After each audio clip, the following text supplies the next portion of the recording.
नमस्कार दोस्तों, एक बार आपका और हार्दिक स्वागत है केएमडी क्लासेज बाय के.आर. चौधरी पे। दोस्तों, पिछली कक्षा में हमने देखा कि कैसे हमने दो सिंपल सेंटेंस से एक सिंपल सेंटेंस बनाया। जैसा कि आप देख पा रहे हैं कि दो सिंपल सेंटेंसेज जो हैं उनको मिलाकर एक सिंपल सेंटेंसेज बनाने के लिए हमने सबसे पहले कंजक्शन का यूज़ किया, और वो कंजक्शन हमने लिया एंड। उसके बाद एडजेक्टिव अर्थात विशेषण के द्वारा भी हमने दो सिंपल सेंटेंस को जोड़ के एक सिंपल सेंटेंस बनाया दोस्तों। उसके बाद में थर्ड नंबर पे हमने इन्फिनेटिव का यूज किया, और इन्फिनेटिव के यूज के द्वारा हमने दो सिंपल सेंटेंस से एक सिंपल सेंटेंस बनाया। आपको अच्छी तरह से पता है कि इन्फिनेटिव बनाने के लिए मेन वर्ब की जो फर्स्ट फॉर्म है उससे पहले टू का यूज होता है, ठीक है। इसके बाद पार्टिसिपल्स के द्वारा भी हमने एक सिंपल सेंटेंस बनाया, और पार्टिसिपल्स जैसे प्रेजेंट पार्टिसिपल, पास्ट पार्टिसिपल और परफेक्ट पार्टिसिपल, ये तीन कैटेगरी में हमने इसको डिवाइड किया था। प्रेजेंट पार्टिसिपल मेन वर्ब की फर्स्ट फॉर्म में आईएनजी, और ऐसी कंस्ट्रक्शन होने के बाद में वो कार्य किसका करे? विशेषण का, अर्थात पार्टिसिपल होते ही एक प्रकार के विशेषण है। ओके दोस्तों, ठीक इसी प्रकार पास्ट पार्टिसिपल अर्थात मेन वर्ब की थर्ड फॉर्म से हमने सेंटेंस को जोड़ा। यदि सेंटेंसेज हमारे दिए गए पैसिव में होंगे तो बीइंग के बाद हम थर्ड फॉर्म का यूज करेंगे, और इसी प्रकार परफेक्ट पार्टिसिपल से भी हमने वाक्य बना के देखा। परफेक्ट पार्टिसिपल मतलब हैविंग और मेन वर्ब की थर्ड फॉर्म। इसमें भी अगर आपका सेंटेंस जो दिया गया है वो पैसिव में है तो हैविंग के पास बाद में हम बीन का यूज करेंगे दोस्तों, BEEN, हैविंग बीन, और फिर मेन वर्ब की थर्ड फॉर्म। यहां तक का हमने जो चैप्टर है पिछली क्लास में अच्छे से समझा। आज एक और इसका जो तरीका है कि किस प्रकार से हम दो सिंपल सेंटेंस को मिलाकर एक सिंपल सेंटेंस बना सकते हैं, तो उसका जो फॉर्मेशन होगा वो किस प्रकार से होगा और कैसे बनाएंगे, देखिए। इसका नाम है, हेडिंग है इसकी, नाउन इन अपोजिशन के द्वारा। नाउन इन अपोजिशन के द्वारा हम इससे कंटिन्यू करेंगे कि किस प्रकार से हम एक सिंपल सेंटेंस जो है उसका निर्माण कर सकते हैं। ओके दोस्तों, देखिए, जैसा कि आपको पता है noun in opposition, noun in opposition का मतलब क्या होता है और किस प्रकार से हम इनमें यूज करेंगे। देखिए, नाउन इन, ये अपना पांचवा तरीका हो गया है दोस्तों, नाउन इन अपोजिशन।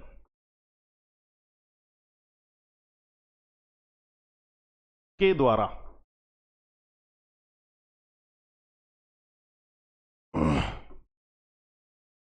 साथियों, सबसे पहले यह समझना जरूरी है कि नाउन इन अपोजिशन होता क्या है। नाउन इन अपोजिशन का मतलब है, अपोजिशन जो शब्द है इससे तात्पर्य है पास में रखना, और पास शब्द के लिए हम जो यूज करते हैं एक वर्ड वो होता है बगल में रखना, बगल में रखना या पास में रखना। तो हम जब किसी नाउन के, देखिए इसकी संरचना कैसी होगी, सबसे पहले हम यूज करेंगे नाउन, फिर नाउन के पास में कॉमा लगा के यहां पर हम कोई चीज रखेंगे, इसको हम बोलेंगे नाउन इन अपोजिशन। नाउन के पास में हम एक्चुअल में रखेंगे क्या? इसकी विशेषता बताने वाले शब्द रखेंगे, अर्थात विशेषण रखेंगे, विशेषता बताएंगे हम इसकी। और यहां पर जो शब्द विशेषता बताएगा वो शब्द आपका एक नाउन भी हो सकता है। नाउन इसलिए कह रहे हैं कि वो नाउन से बनने वाली विशेषण है, नॉमिनेटिव। इसी प्रकार वो आपका फ्रेज भी हो सकता है, और फ्रेज का अर्थ होता है दोस्तों वाक्यांश, अर्थात वाक्य का अंश, ठीक है। तो ये यहां पर आए, नाउन के पास में कोई नाउन या कोई फ्रेज आए किसके रूप में? विशेषण के रूप में, और इसकी विशेषता बताए यहां पे। फिर उसको हम लिखने के बाद कॉमा लगाएंगे और फिर जो बचा हुआ सेंटेंस है दोस्तों उसको रख के फुल स्टॉप लगाएंगे। इस प्रकार से एक सेंटेंस का निर्माण हो जाएगा। तो ये जो प्रक्रिया रहेगी ये प्रक्रिया है नाउन इन अपोजिशन। उम्मीद करता हूं अच्छे से समझ गए होंगे आप।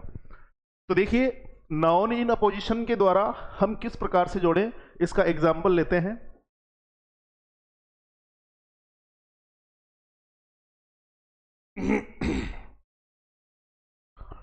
एग्जाम्पल है, मान लीजिए Columbus was a famous sailor. देखिए Columbus was a famous sailor. Columbus एक प्रसिद्ध नाविक थे। ठीक है दोस्तों, इसमें हम देख रहे हैं एक सब्जेक्ट है और एक वर्ब है। इसका मतलब ये एक क्लॉज है, अर्थात सिंपल सेंटेंस है। दूसरा देखिए, इसी में दूसरा जो सिंपल सेंटेंस अपने को दिया गया है, ही वाज एन इटालियन, अर्थात वो इटली के रहने वाले थे। ये एक दूसरा सेंटेंस है, ये भी एक सिंपल सेंटेंस है क्योंकि इसमें ही एक सब्जेक्ट है और साथ में उसके बारे सब्जेक्ट के बारे में कुछ कथन कहा गया है, एक ही कथन कहा गया है, एक वर्ब है मतलब। तो हम ये कहेंगे कि ये एक क्लॉज है। हम जब इसको कंबाइन करना चाहते हैं और बनाना क्या चाहते हैं, हम एक सिंपल सेंटेंस बनाना चाहते हैं। तो देखिए कैसे बनेगा। नाउन इन अपोजिशन के द्वारा बनाना चाहते हैं तो नाउन रख के कॉमा लगा के उसकी अपोजिशन में कोई और उसकी विशेषता लिखिए और फिर कॉमा बंद करके आगे का सेंटेंस लिख दीजिए। ये हमने भी डिस्कस किया। जैसे देखिए, अगर हम वाक्य को कोलंबस से स्टार्ट कर दें तो आपको पता है कोलंबस व्यक्ति का नाम है तो ये संज्ञा है। अब ये संज्ञा हो गई है, संज्ञा के बाद में कॉमा लगा के हम इसकी विशेषता लिखेंगे। और देखिए इसकी विशेषता क्या है, कोलंबस क्या थे, एक फेमस सेलर थे। तो ये इसकी विशेषता है। तो इसलिए हम यहां लिखेंगे कोलंबस ए फेमस सेलर, कॉमा लगा दीजिए वापस। पहले वाक्य से हमने जो भी करना था वो हो गया है। अब दूसरे वाक्य पे नजर डालिए। देखिए यहां है ही वाज एन इटालियन। तो इटालियन कौन थे, ही, और ही कौन है, देखिए कोलंबस। कोलंबस के लिए ही आया है कि कोलंबस जो थे वो इटली के रहने वाले थे। इसीलिए अब हम जब कोलंबस लिख चुके हैं तो अब हमें ही लिखने की आवश्यकता नहीं है। तो आपका सब्जेक्ट हो गया है, ये आपका विशेषण आ गया है। तो अब एक सिंपल सेंटेंस होने के लिए वर्ब का आना जरूरी है। तो वर्ब से स्टार्ट कर दीजिए। Columbus comma A famous seller was an Italian.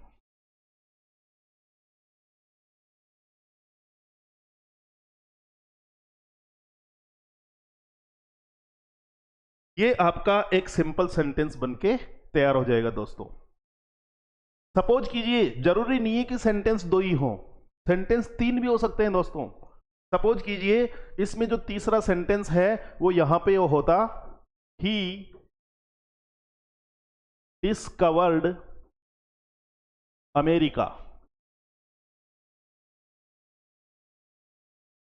ये एक सेंटेंस और है दोस्तों इसमें, ही डिस्कवर्ड अमेरिका।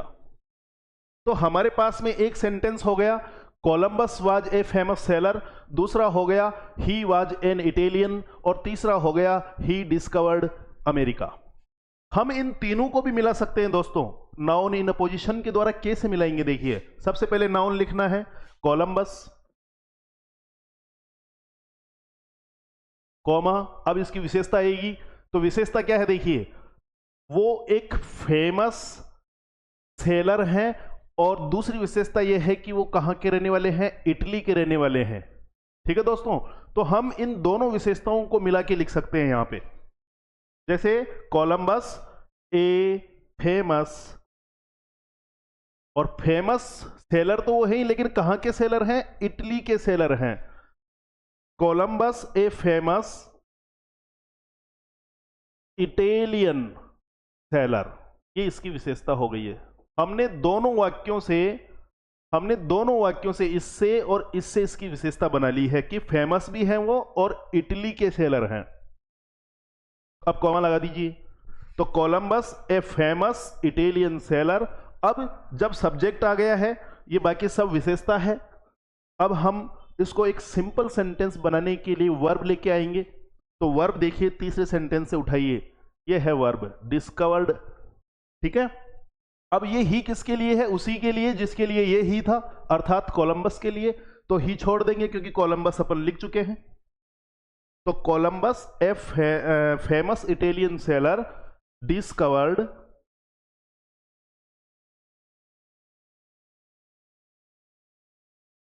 अमेरिका। देखिए दोस्तों, हमने 1, 2 और 3 सेंटेंस को भी इस नाउन इन पोजीशन के माध्यम से मिला दिया है। ठीक है। Columbus a famous Italian seller discovered America. Columbus एक प्रसिद्ध इटली के यात्री थे और उन्होंने क्या किया था? अमेरिका की खोज की थी। उम्मीद करता हूं कि आप 2 सिंपल सेंटेंस से एक सिंपल सेंटेंस बनाने की ये जो 4-5 विधियां हैं अच्छे से समझ चुके होंगे। अब सेकंड जो टॉपिक है अपना, वो ये है कि मान लीजिए हमें 2 सिंपल सेंटेंस से सिंपल सेंटेंस नहीं बनाना है, कंपाउंड सेंटेंस बनाना है। तो कंपाउंड सेंटेंस कैसे बनाया जाए? हमारा नेक्स्ट टॉपिक है 2 सिंपल सेंटेंस से 2 सिंपल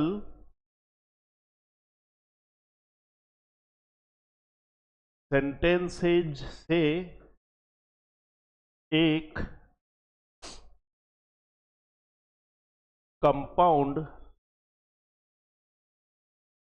सेंटेंस बनाना। यह हमारा टॉपिक है आज का।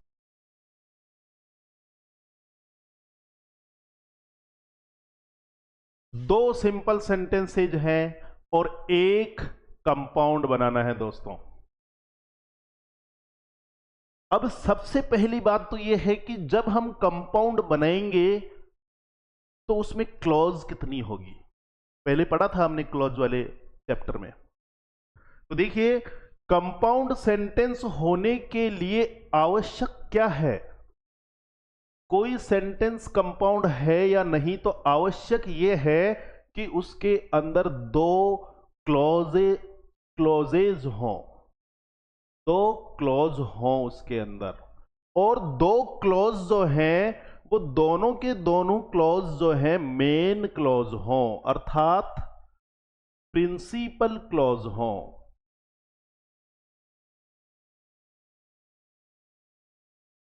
कौन सी क्लॉज हों?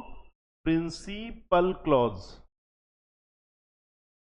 प्रिंसिपल क्लॉज हों दोस्तों, अर्थात मुख्य उपवाक्य हों। ठीक है दोस्तों।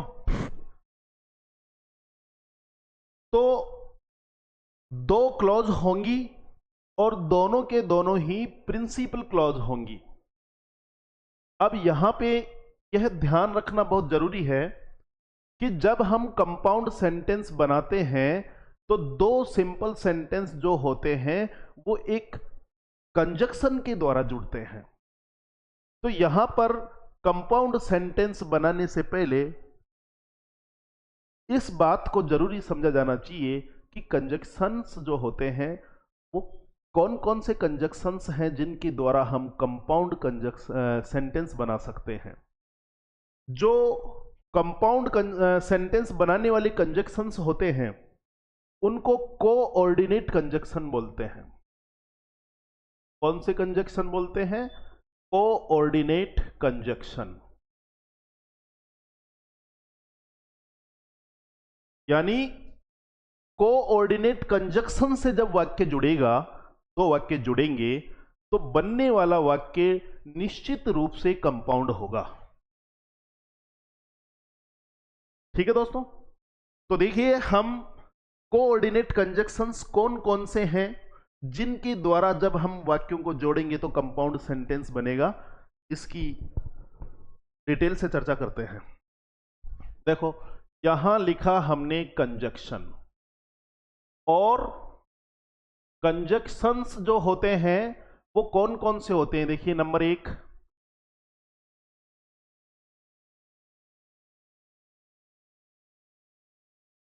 कोरिलेट कंजक्शन होते हैं, नंबर 2 कोऑर्डिनेट कंजक्शन होते हैं, और नंबर 3 सब ऑर्डिनेट। ये 3 प्रकार के कंजक्शन होते हैं। ठीक है दोस्तों, हम जो कंजक्शन काम में लेंगे कंपाउंड सेंटेंस बनाने के लिए वो कोऑर्डिनेट कंजक्शन काम में लेंगे। कोरिलेट कंजक्शन जो होते हैं इनसे किस चीज का निर्माण होता है, कौन से वाक्यों का निर्माण होता है, इनसे निर्माण होता है सिंपल सेंटेंसेज का। कोऑर्डिनेट कंजक्शन से निर्माण होता है कंपाउंड सेंटेंसेज का। कौन से सेंटेंसेज का? कंपाउंड सेंटेंसेज का। और सब ऑर्डिनेट कंजक्शन जो होते हैं इनसे किस प्रकार के वाक्य का निर्माण होता है? इससे होता है कॉम्प्लेक्स सेंटेंस का निर्माण होता है। ठीक है दोस्तों, कोरिलेट कंजक्शन कौन से वाक्य बनाएंगे? सिंपल सेंटेंस बनाएंगे। और कोऑर्डिनेट कंजक्शन कौन से वाक्य बनाएंगे? कंपाउंड वाक्य बनाएंगे। और सब ऑर्डिनेट जो कंजक्शन होंगे वो कॉम्प्लेक्स सेंटेंसेज का निर्माण करेंगे।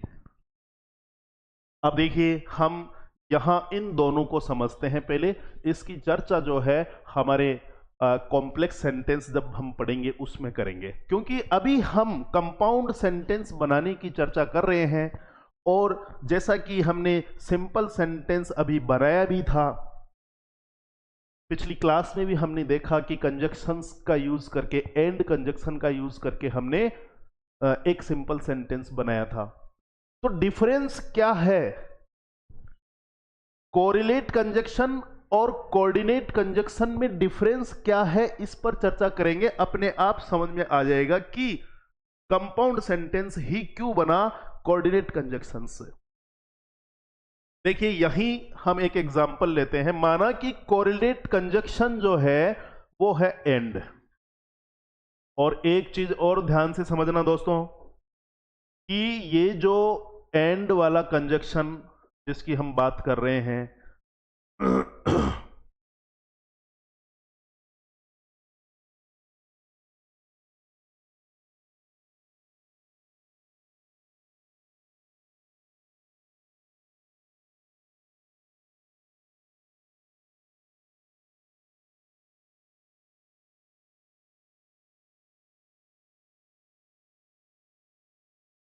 इस कोरिलेट कंजक्शन में हम जो एंड वाला कंजक्शन ले रहे हैं, अब ये कंजक्शन एंड जो होता है आपके कोऑर्डिनेट कंजक्शन में भी होता है।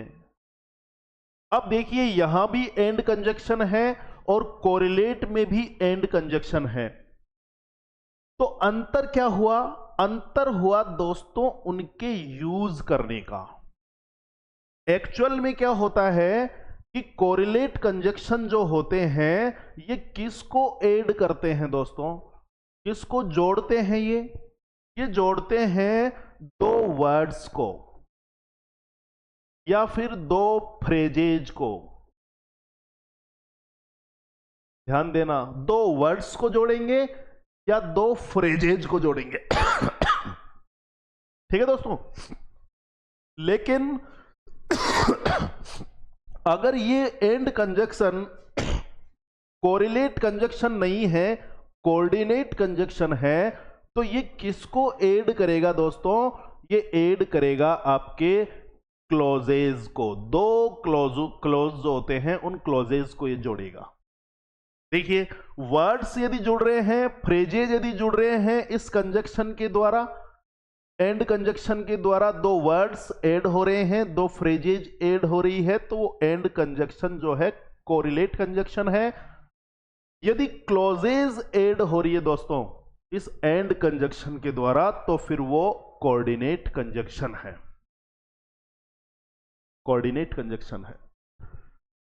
कैसे वर्ड्स को कैसे जोड़ता है, फ्रेजेज को कैसे जोड़ता है और क्लॉजेज को जोड़ रहा है, तो उसका टाइप ही बदल गया। तो डिटेल से देखिए कैसे बदल गया। यहां हम लिख रहे हैं कोरिलेट,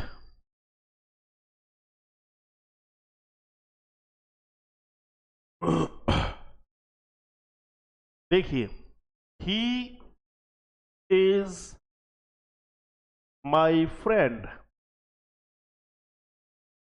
और दूसरा सेंटेंस है यू आर माई फ्रेंड। एक सिंपल सा सेंटेंस है कि वह मेरा मित्र है और तुम मेरे मित्र हो। वह दोस्त है मेरा, तुम मेरे दोस्त हो। अब देखिए ये जो आपको यहां स्पष्ट नजर आ रहा है कि यहां सब्जेक्ट ही है और यहां सब्जेक्ट यू है, बाकी सारी चीजें समान है। ये जो इज है ये एकवचन होने के कारण इज हेल्पिंग वर्ब है, ये आर जो है बहुवचन होने के कारण हेल्पिंग वर्ब है। ये मैटर नहीं करती है जब हम ये कहते हैं कि वर्ब तो है ना, इसलिए मैटर नहीं करती है। सब्जेक्ट अलग है, बाकी चीजें समान है। अब हमने क्या कहा कि जब कोई कंजक्शन, मान लीजिए हम इनको एंड से जोड़ना चाहते हैं। अब एंड जोड़ किसको रहा है मुझे ये बताइए आप। अलग क्या है यहां पे, ही और यू, ये दो वर्ड्स को जोड़ेगा। देखिए ही एंड यू दो वर्ड्स को जोड़ रहा है, ध्यान से देखिए। इसीलिए ये जो एंड कंजक्शन है इस समय कोरिलेट कंजक्शन है, कंपाउंड कंजक्शन नहीं है। अब देखिए ये सब्जेक्ट हो गए, एंड से जुड़ गए तो दो हो गए अर्थात बहुवचन हो गए, इसीलिए आगे के सेंटेंस जो इज और आर में से हम लेंगे वो आर लेंगे क्योंकि ये सब्जेक्ट बहुवचन हो गया है। तो he and you are my friends. ठीक है दोस्तों, दो हो गए इसलिए। अब बताइए इसमें ये सब्जेक्ट है, बहुवचन है ना, और ये वर्ब है, लेकिन क्लॉज तो एक ही हुई। तो एक ही क्लॉज होने के कारण, एक सब्जेक्ट है बहुवचन में और एक वर्ब है, एक ही क्लॉज होने के कारण ये सेंटेंस बना सिंपल। क्यों बना सिंपल? क्योंकि ये जो एंड कंजक्शन है ये एक तो इस शब्द को जोड़ रहा है और एक इस शब्द को जोड़ रहा है, दो शब्दों को ही जोड़ रहा है, ये दो क्लॉज को नहीं जोड़ रहा है। तो क्लॉज को अगर ये जोड़ता, जैसे हम कंपाउंड में इसी का एक एग्जाम्पल कंपाउंड में लेके देखते हैं। कंपाउंड में हम इसको क्या कहेंगे, कोऑर्डिनेट कंजक्शन कहेंगे। मान लीजिए कि एंड अपना जो कंजक्शन है वो कोरिलेट नहीं है, कोऑर्डिनेट कंजक्शन है, कोऑर्डिनेट कंजक्शन है। अब देखिए यहां पर मैंने लिखा ही लिव्स इन दिल्ली, पहला वाक्य। दूसरा आई लिव इन जयपुर।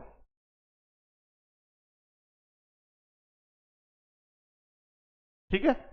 अब यदि हम चाहते हैं कि ये एंड जो कंजक्शन है ये कोरिलेट न होकर कोऑर्डिनेट हो जाए, तो कोऑर्डिनेट जब ये होगा तो कोऑर्डिनेट कंजक्शन क्या बनाते हैं, कोऑर्डिनेट कंजक्शन कंपाउंड सेंटेंस बनाते हैं दोस्तों।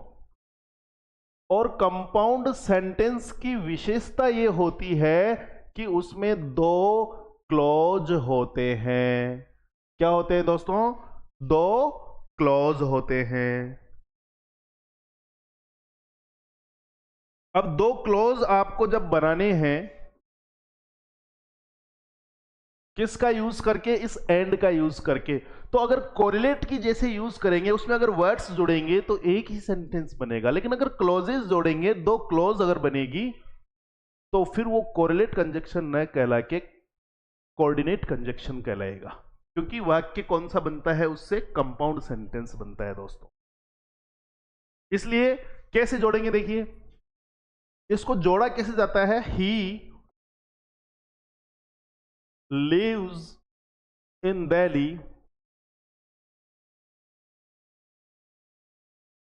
कॉमा लगाइए और कंजक्शन लिखिए।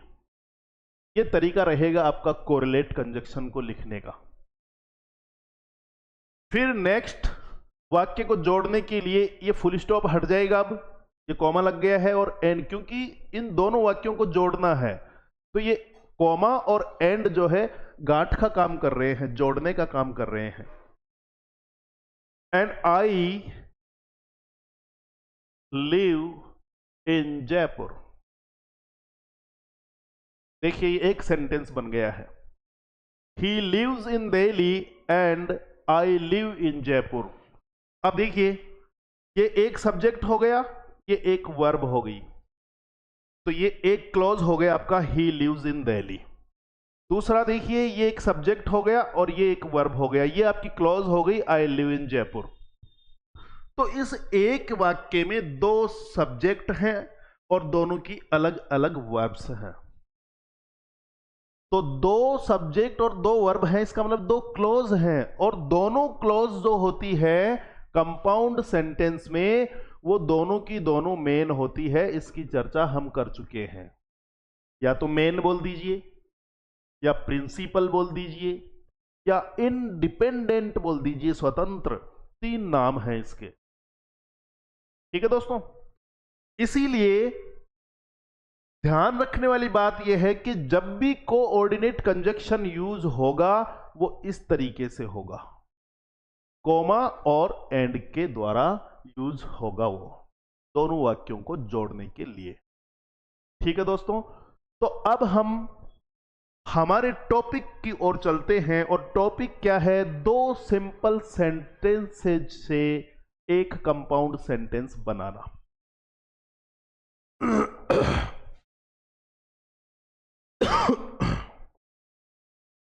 ये अपना दूसरा टॉपिक है। एक सिंपल सेंटेंस हम बना ही चुके 5 तरीकों से। आज हम बना रहे हैं दो सिंपल सेंटेंसेज से एक कंपाउंड सेंटेंस। क्या बनाएंगे दोस्तों? Compound sentence. अब एक ही बात को बार बार हम ये कहें कि कंपाउंड सेंटेंस में दो क्लॉज बनानी है, आपको इस पे विशेष ध्यान रखना है कि दो क्लॉज बनेगी, दोनों मेन रहेगी, और कंजक्शन जो यूज होगा वो कोमा लग के यूज होगा। ठीक है दोस्तों, तो देखिए सबसे पहले हम इस बात पे चर्चा करेंगे कि कंपाउंड सेंटेंस बनाने के लिए क्या यूज होते हैं? कंजक्शन यूज होते हैं, कंजक्शंस यूज होते हैं। उनका नाम क्या होता है? उनका नाम होता है कोऑर्डिनेट कंजक्शन। कौन से कंजक्शन? Coordinate conjunction. तो कौन कौन से ऐसे कंजक्शंस हैं जिनके द्वारा हम कंपाउंड सेंटेंस बना सकते हैं? तो उनको आप इस तरीके से याद रख सकते हैं। देखिए, ये कोऑर्डिनेट जो कंजक्शंस हैं वो कौन कौन से होते हैं? देखिए, हमने लिखा कि भैया बॉयज जो है ना, वो बॉयज यानी बच्चे जो हैं क्लास के, वो फैन हैं। बच्चे क्या हैं भैया? फैन हैं। कोई गुरुजी अच्छे पढ़ाते हैं, उनके फैन हैं बच्चे। तो आपको ये वर्ड याद रह जाएगा दोस्तों, बॉयज क्या है? फैन है। अब देखिए, बी से बनेगा बट। हम वो कंजक्शन पढ़ रहे हैं जो कोऑर्डिनेट कंजक्शन होते हैं, अर्थात जिनके यूज लेने से वाक्य क्या बनेगा? कंपाउंड बनेगा। अगर ये कंजक्शन आपको वाक्य में कहीं दिख जाए तो बता देना कि ये सेंटेंस जो बना है कंपाउंड है, क्योंकि ये कंजक्शन जो है कोऑर्डिनेट कंजक्शन है और कोऑर्डिनेट कंजक्शन से कंपाउंड सेंटेंस ही बनते हैं। ठीक है दोस्तों, तो कौन कौन से हैं देखिए। बी से बट बना, ओ से और बना, वाई से यट बना और एस से सो बना। ठीक है दोस्तों, एफ से फोर बना और ए से एंड बना, एन से नोर बना और एच से हाउ एवर बना। बताइए कितने हो गए हैं देखिए। बट, और, yet, so, for, and, nor, how ever. ये वैसे तो ये पर्याप्त कंजक्शंस हैं जिनके माध्यम से आप कंपाउंड सेंटेंस बना सकते हैं दो सिंपल सेंटेंस को मिलाकर। लेकिन इनके अलावा भी कुछ ऐसे कंजक्शंस हैं दोस्तों जो इस कंपाउंड की सेंटेंस बनाने के काम में लिए जाते हैं, अर्थात कोऑर्डिनेट कंजक्शंस के दायरे के अंदर वो आते हैं। तो देखिए कौन कौन से हैं। तो ओ से हमने और बनाया, तो इससे आप एक और याद रख लीजिए, ओनली। याद तो रह ही सकता है ना, ओ से और है, ओ से ओनली है। और एक और याद रख लीजिए, अदरवाइज। रह सकता है ना दोस्तों। बॉयज फैन है, अब जब बच्चे फैन ही है तो याद तो रहेगा ही ना। ठीक है, तो आगे चलिए। सो के साथ एक चीज आप और याद रख सकते हैं, स्टिल। एस से सो बना, एस से स्टिल बना। ठीक है दोस्तों, आगे देखिए ये फोर। तो फोर जब नाम आ ही रहा है तो एक नाम आप और याद रख सकते हैं दोस्तों, वो है देयरफॉर। ये फोर के माध्यम से आप इसको आसानी से याद रख सकते हैं। ठीक है, इसी प्रकार ये नॉर से एक चीज और याद रख सकते हैं आप। एन से स्टार्ट हो रहा है, NEVERTHELESS,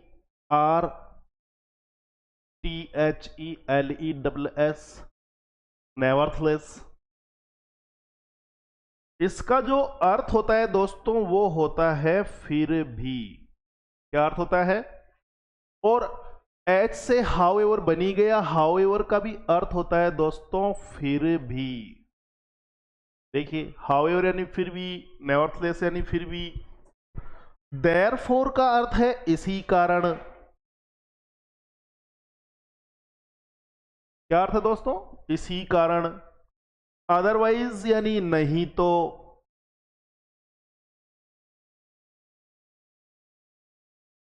इतने कंजक्शंस यदि आप याद कर लेंगे तो कोई दिक्कत वाली बात नहीं है। वैसे जनरली अगर आप चाहें तो इसमें और कंजक्शंस ऐड कर सकते हैं। देखिए कौन से करेंगे। ये बट याद, बट से क्या याद आ रहा है आपको दोस्तों? बट हम इंग्लिश में जब यूज करते हैं नॉट ओनली बट आल्सो, आता है ना कुछ ऐसा। तो बट से आप याद कर सकते हैं नॉट ओनली बट आल्सो। ये कंजक्शन जो है वो भी आपके कोऑर्डिनेट कंजक्शन की श्रेणी में आ सकते हैं जब आप सेंटेंस का यूज करेंगे और दो क्लॉजेस बना देंगे तो उसमें ये आएंगे। ठीक इसी प्रकार जैसे और है, तो और के साथ कौन सा यूज होता है? आइदर, आइदर और। नोर जो है इसके साथ में आपने देखा होगा नाइदर नोर, आता है कि नहीं आता है? आइदर और, नाइदर नॉर, ये सारे के सारे जो कंजक्शंस हैं दोस्तों, ये आपके कोऑर्डिनेट कंजक्शंस की श्रेणी में आते हैं।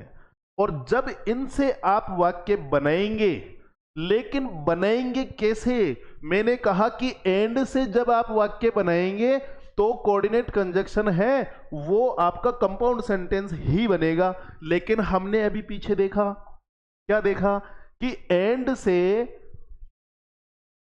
से हमने जो सेंटेंस यहां भी तो बनाया था, लेकिन ये दो वर्ड्स को ही जोड़ रहा है। बताइए किस तरीके से जुड़ना चाहिए कंपाउंड सेंटेंस बनाने के लिए? कॉमा और फिर कंजक्शन आना चाहिए, जैसा कि इस नेक्स्ट सेंटेंस में हमने किया था। देखिए, he lives in Delhi, comma और फिर conjunction, I live in Jaipur.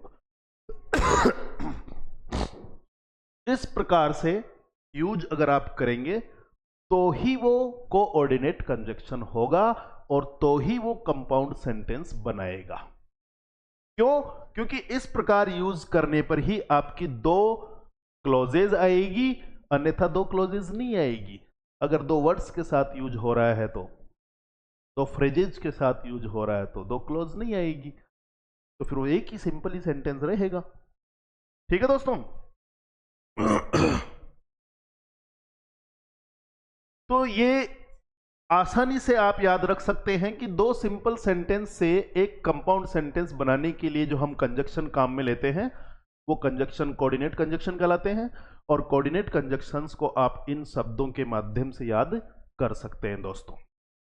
और ये सारे के सारे शब्द जो हैं वो इन्हीं से, ये जो मूल जो शब्द है आपके 1 2 3 4 5 6 7 8, इन्हीं के द्वारा हमने इनको बनाया है दोस्तों।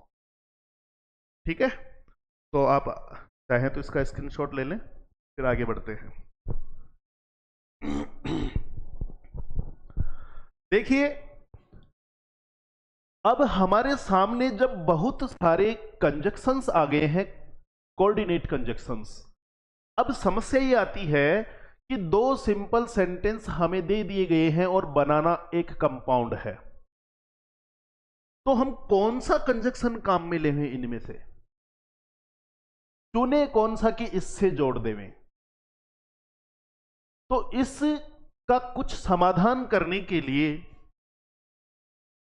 हम क्या करते हैं कि इन समस्त जो कंजक्शंस हैं हमारे, कौन से कंपाउंड सेंटेंस बनाने वाले जो कोऑर्डिनेट कंजक्शंस हैं, इनको हम कुछ भागों में बांट देते हैं।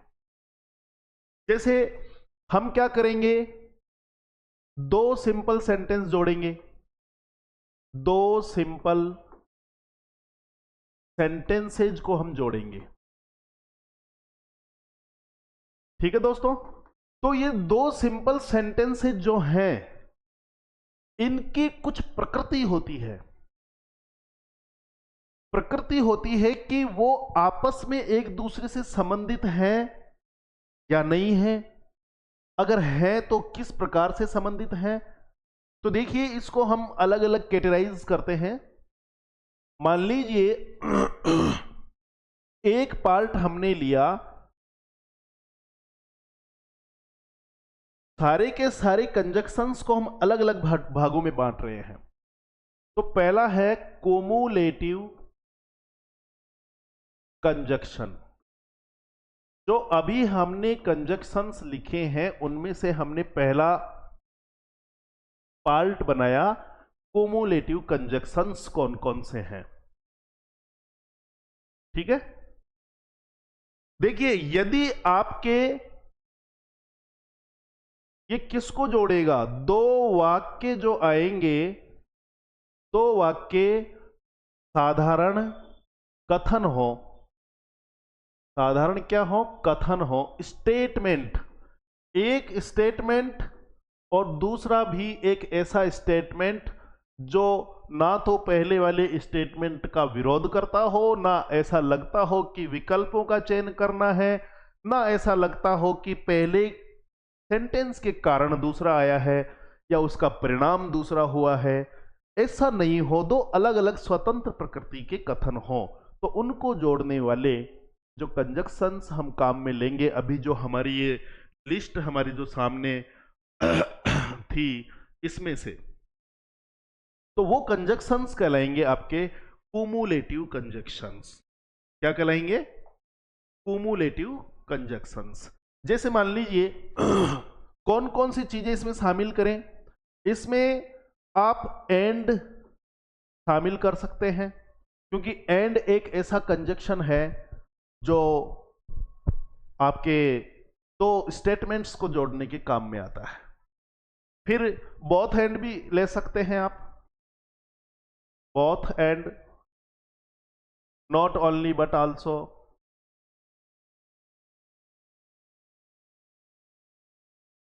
ये कंजक्शंस इसके अंदर आएंगे। ठीक है दोस्तों, एग्जाम्पल्स देखिए।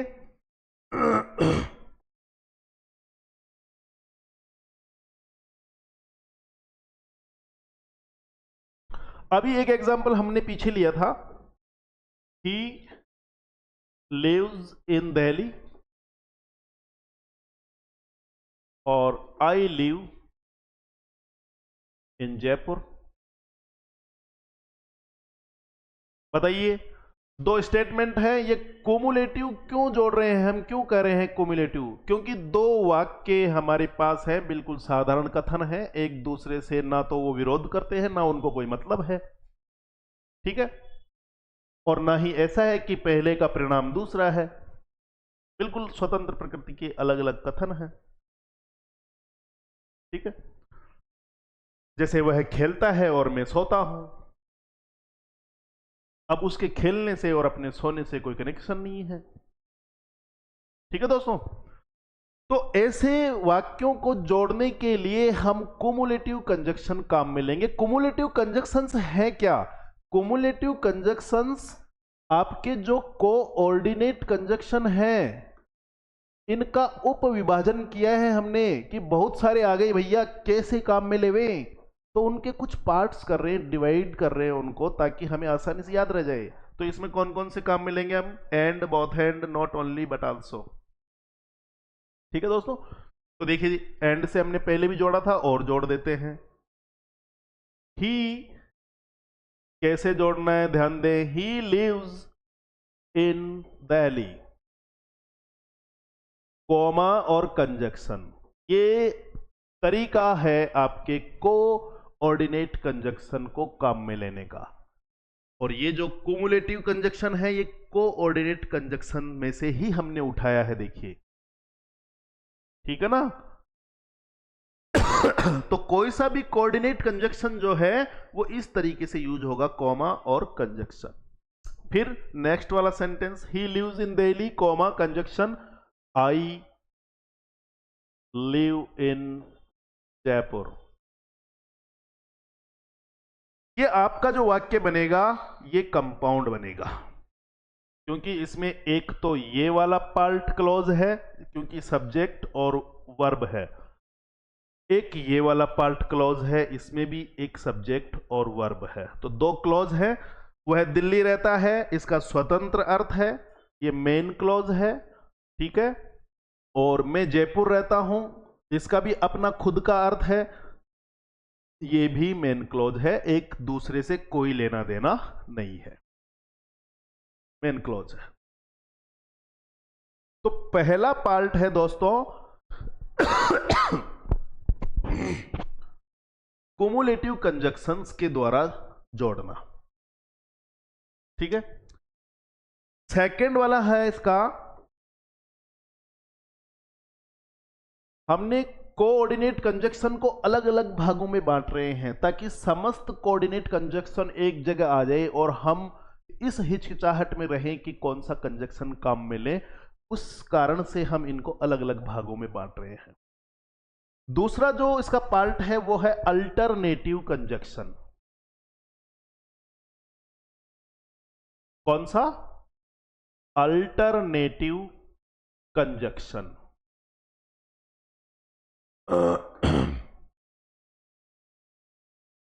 दोस्तों अल्टरनेटिव कंजक्शन, अल्टरनेट शब्द से ही पता चल रहा है कि हमारे पास क्या क्या अल्टरनेट हैं? अल्टरनेट का मतलब है विकल्प।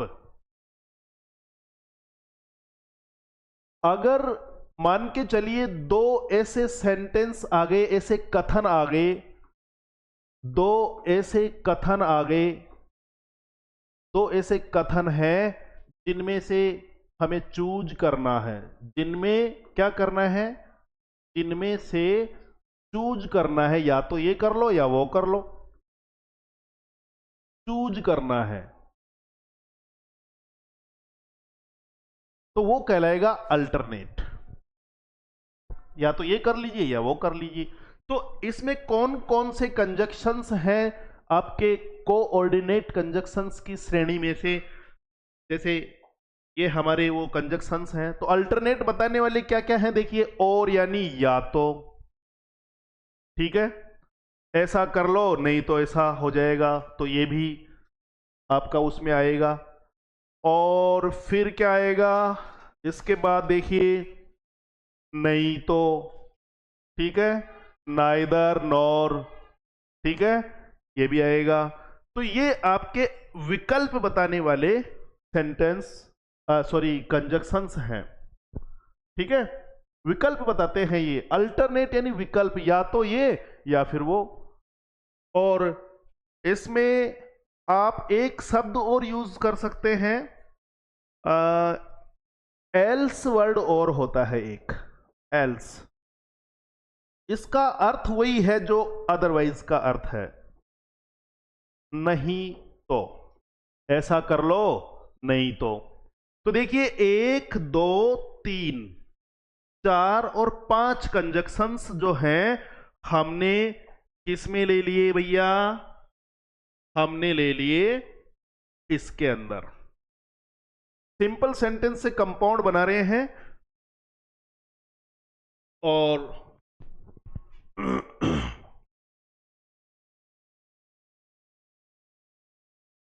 ये देखिए, अल्टरनेट में ले लिए पांचों के पांचों। तो बताइए कौन कौन से थे? अभी देखा हमने, एक तो और था, एक नॉर था, ठीक है, एक या तो, ईदर, नहीं तो, नीदर, और नॉर, ईदर, नीदर, और एक क्या था? एक था एल्स, एक था अदरवाइज, नहीं तो, अदरवाइज। ये सारे के सारे जो कंजक्शंस हैं ये विकल्प बताते हैं। तो हम छटनी कर रहे हैं कि हमारा वाक्य अगर बिल्कुल ही दोनों अलग अलग सेपरेट कथन है, कोई लेना देना नहीं है, तो and, both and, not only but also say जोड़ सकते हैं, अर्थात कोमुलेटिव छटनी हो गई। अगर हमारा जो वाक्य है वो ऐसा है कि दो सेंटेंस दिए हैं, दो में से एक का हमें विकल्प का चयन करना है, तो वो अल्टरनेटिव कंजक्शंस हैं। अल्टरनेटिव कंजक्शन पार्ट किसके हैं? कोऑर्डिनेट कंजक्शन के, चाहे वो कुमुलेटिव हो चाहे वो अल्टरनेटिव हो। अब आगे और पढ़ेंगे, वो भी उसी के पार्ट है। तो इनके द्वारा जब हम सेंटेंस को जोड़ेंगे तो वो अल्टरनेट कंजक्शन कहलाएंगे, और वाक्य आपका कंपाउंड ही बनेगा, क्योंकि ये कंपाउंड सेंटेंस बनाने के अलग अलग हम भाग पढ़ रहे हैं, ताकि एक साथ सारे कंजक्शंस को हम दिमाग में लेके नहीं घूमे कि यार इसमें से ये उठा ले या वो उठा ले या वो उठा ले। वाक्य की प्रकृति के आधार पर हम सारे कोऑर्डिनेट कंजक्शंस को अलग अलग भागों में बांट रहे हैं, और 4 भाग हैं ऐसे। ये दूसरा भाग है। मान लीजिए एक स्टेटमेंट है, you can answer the question, you can answer the question. ये एक सिंपल सेंटेंस है, एक सब्जेक्ट है, एक वर्ब है। दूसरा है, you can turn the page over. ये टर्न ओवर है, ध्यान रखना, पेज को टर्न ओवर कर देना, पेज को बदल देना। हमें मान लीजिए हमें क्लास में सर ने कहा कि आपके सामने दो चीजें हैं कि या तो you can answer the question, या तो आप प्रश्न का उत्तर दे सकते हैं, या फिर अगर आप चाहें तो you can turn the page over. नहीं देना है आपको तो आप पेज बदल सकते हैं। ये विकल्प है। या तो आप खेलने जा सकते हैं या आप स्कूल जा सकते हैं। अब जाएंगे तो आप एक ही जगह, ठीक है, तो विकल्प है। दोनों के दोनों अल्टरनेट प्रदान कर रहे हैं कि या तो ये कर लो या वो कर लो। इसीलिए हम इनको इन कंजक्शंस के द्वारा जोड़ेंगे, अल्टरनेट कंजक्शंस के द्वारा। जैसे देखिए, और कंपाउंड सेंटेंस बना रहे हैं, कोऑर्डिनेट कंजक्शन है। ध्यान देना यूज कैसे करेंगे, कॉमा और कंजक्शन। अच्छी तरह से याद रखना इसको। तो देखिए, you can answer the question, पहला हो गया, कॉमा लगाइए और से जोड़ दीजिए या, ठीक है ना, या फिर अदरवाइज से जोड़ दीजिए, नहीं तो, ठीक है दोस्तों। You can answer the question, comma, और you can turn the page over.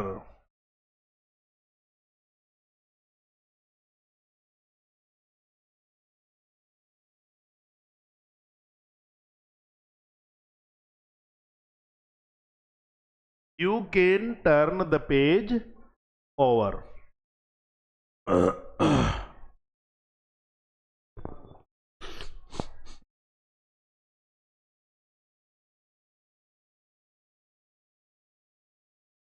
अब देखिए, इन दोनों सेंटेंस को हमने मिला के क्या बनाया, एक सेंटेंस बनाया। You can answer the question और you can turn the page over. ये आपका एक सब्जेक्ट, एक हेल्पिंग वर्ब, तो ये एक आपका क्लॉज है। फिर इधर ये आपका सब्जेक्ट है और ये आपका वर्ब है, तो ये भी एक क्लॉज है। और दोनों के दोनों मेन क्लॉज है, ध्यान देना, मेन क्लॉज, प्रिंसिपल क्लॉज और इंडिपेंडेंट क्लॉज।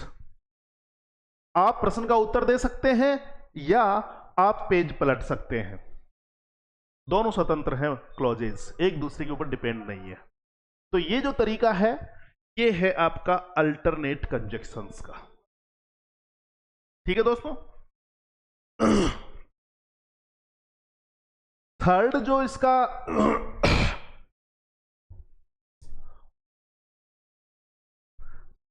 थर्ड जो पार्ट है इसका, वो है एडवर्सेटिव।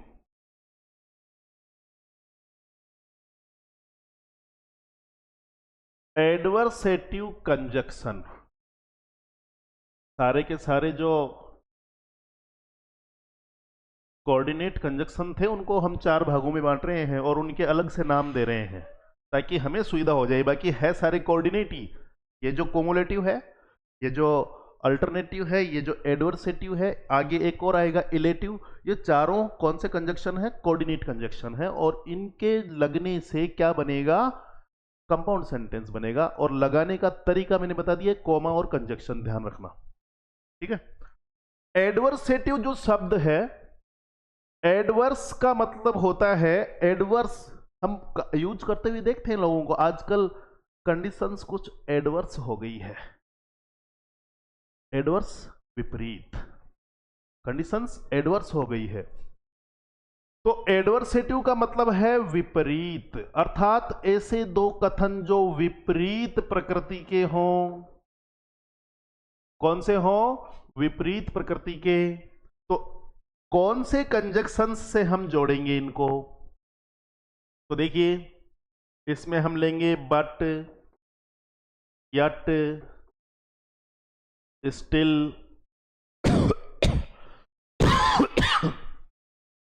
हाउ एवर, और एक है नेवरथलेस। इनके द्वारा हम जोड़ेंगे। किंतु, तो भी, फिर भी, फिर भी। ठीक है दोस्तों, इनके द्वारा जोड़ेंगे हम। एग्जाम्पल देखिए, यहां पर हम एग्जाम्पल लेते हैं कि मान के चलिए पहला वाक्य है, मैंने ये कहा कि ही इज ऑल राइट। ये पहला वाक्य है, वह बिल्कुल ठीक है। और फिर मैंने कहा दूसरे में, he is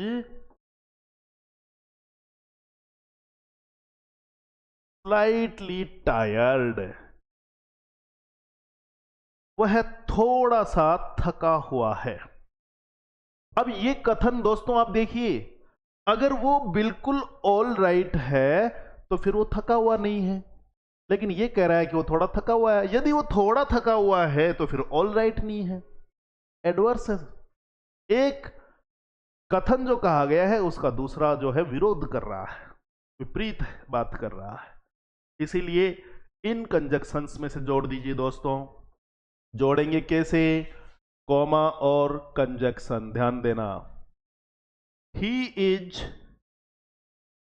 all right, comma but, किंतु। ठीक है, he is all right but. अब ये ही इज पहले आया है तो यहां भी दोबारा लिखना है, क्योंकि हमें क्लॉज भी दो बनानी है। और तरीका यह है कि जब इस प्रकार से कंजक्शन का यूज होता है तो पूरा वाक्य लिखा जाता है। He is slightly tired.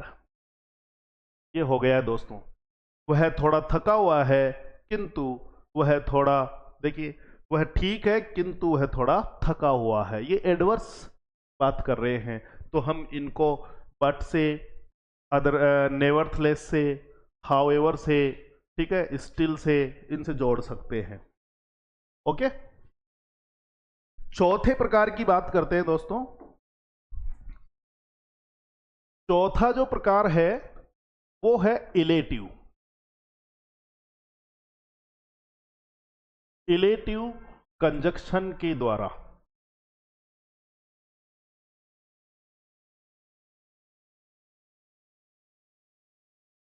अब इलेटिव का अर्थ क्या है? इलेटिव का अर्थ है कोई चीज की विवेचना करना। अब विवेचना से तात्पर्य यह है कि हमारे पास दो कथन हैं, दोनों कथन में ध्यान देना, एक कथन में कार्य दिया हो, दूसरे कथन में इस कार्य का या तो परिणाम बताया गया हो या इस कार्य को करने का उद्देश्य बताया गया हो। ऐसी कंडीशन होनी चाहिए, वो है इलेटिव। एक कथन में जो कार्य दिया गया है, दूसरे कथन में उस कार्य का परिणाम हो या उस कार्य को करने का कोई ना कोई पर्पज हो। तो कौन कौन से कंजक्शंस इलेटिव की श्रेणी में आते हैं? देखिए, इसमें आता है सो, अर्थात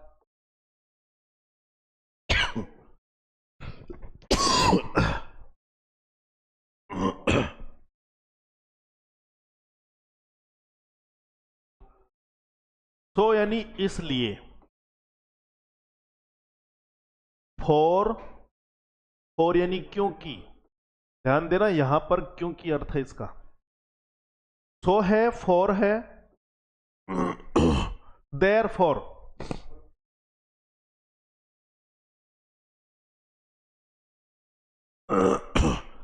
सो है, फॉर है और देयर फॉर है। ठीक है दोस्तों, ये इसमें आएंगे। देखिए एग्जाम्पल, इलेटिव देखिए, ही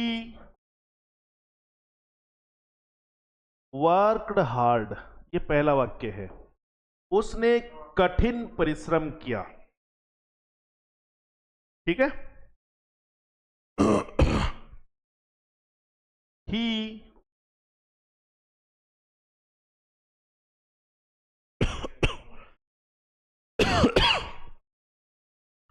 he wanted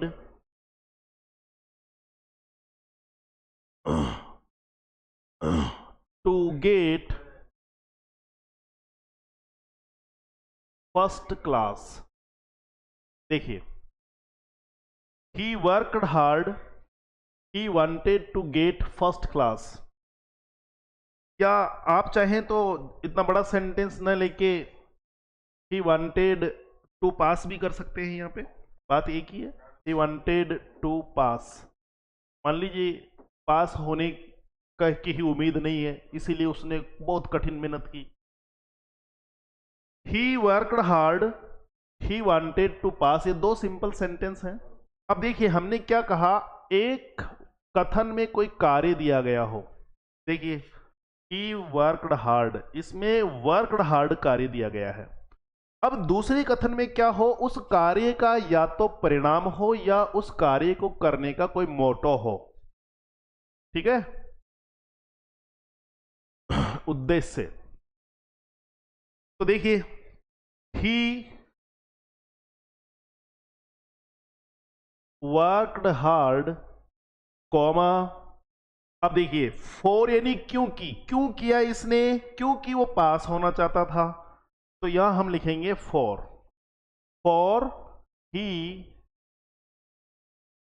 वांटेड टू पास। उसने कठिन मेहनत की, कठिन परिश्रम किया क्योंकि वो पास होना चाहता था। अब देखिए इसमें यदि आप कार्य को पहले लिखेंगे और उसके उद्देश्य को बाद में लिखेंगे तो उसने कार्य क्यों किया, क्योंकि अर्थात फॉर आएगा। अगर आप ऐसे लिखते he wanted to pass, हम ऐसे भी तो लिख सकते हैं ना इसको। देखिए या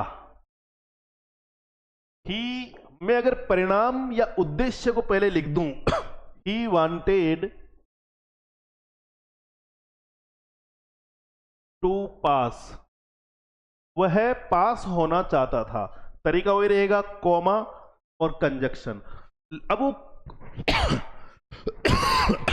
वह पास होना चाहता था, अब क्या बोलेंगे, इसीलिए उसने क्या किया, कठिन परिश्रम किया। तो इसीलिए लगा रहे हैं तो फिर क्या जाएगा, सो आ जाएगा। तो ही वर्कड हार्ड, अब ये वाला आ जाएगा। ठीक है, तो ही वर्कड हार्ड। अब ये जो सेंटेंस बना आपका, देखिए एक सब्जेक्ट एक वर्ब, यानी कि यहां से यहां तक एक क्लॉज, ही वांटेड टू पास, वह पास होना चाहता था। अलग अर्थ है इसका अपना खुद का।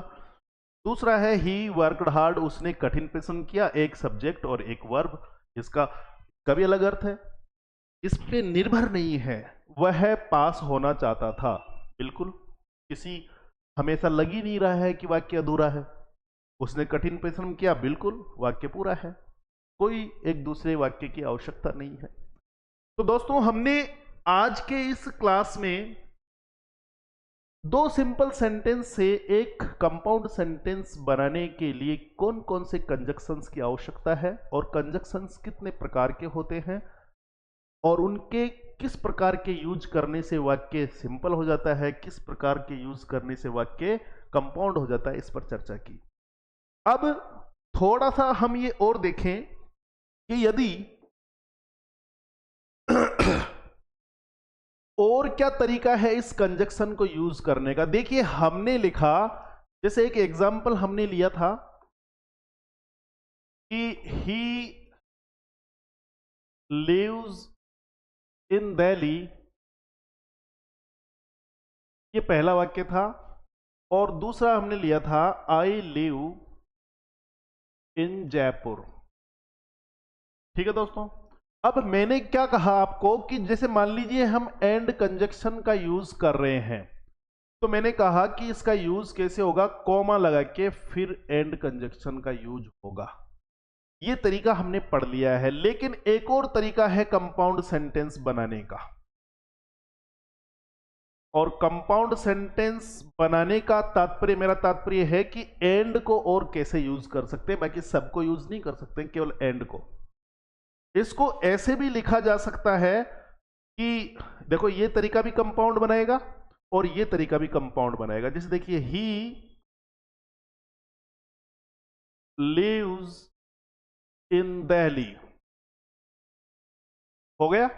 अब आप चाहते हैं कि इसको कुछ अलग तरीके से यूज करूं मैं, तो देखिए आप यहां पर इस प्रकार से सेमी कॉलन का यूज कर सकते हैं, सेमी कॉलन, ठीक है। और फिर दूसरा वाक्य डायरेक्ट लिख सकते हैं, आई लिव इन जयपुर। ये केवल और केवल एंड वाले केस में होगा दोस्तों। तो आप इसको अगर ऐसे बनाते, he lives in Delhi comma और एंड, और फिर आप कहते आई लिव इन जयपुर, तो भी आपका कंपाउंड होता। और अगर आपने ऐसे बना दिया, he lives in Delhi semicolon I live in Jaipur, तो भी आपका ये सेंटेंस कंपाउंड है। ठीक है दोस्तों। अब हम ये कह सकते हैं कि ये जो सेमीकोलन हमने बनाया, ये किसके बराबर हुआ? ये बराबर हुआ कॉमा और एंड के। ठीक है दोस्तों। तो उम्मीद करता हूं आज की क्लास आपके अच्छे से समझ में आई होगी। परीक्षाएं बहुत नजदीक हैं, कोशिश करूंगा कि आपका सारा ग्रामर का जो मैटर है वो मैं रिवाइज करवा सकूं एग्जामिनेशंस तक। तो आप बने रहिए KMD क्लासेज पे, और वीडियो अगर अच्छा लगा हो तो लाइक शेयर करें, और सब्सक्राइब अगर आप करेंगे तो बहुत ही अच्छा महसूस होगा। थैंक यू, धन्यवाद।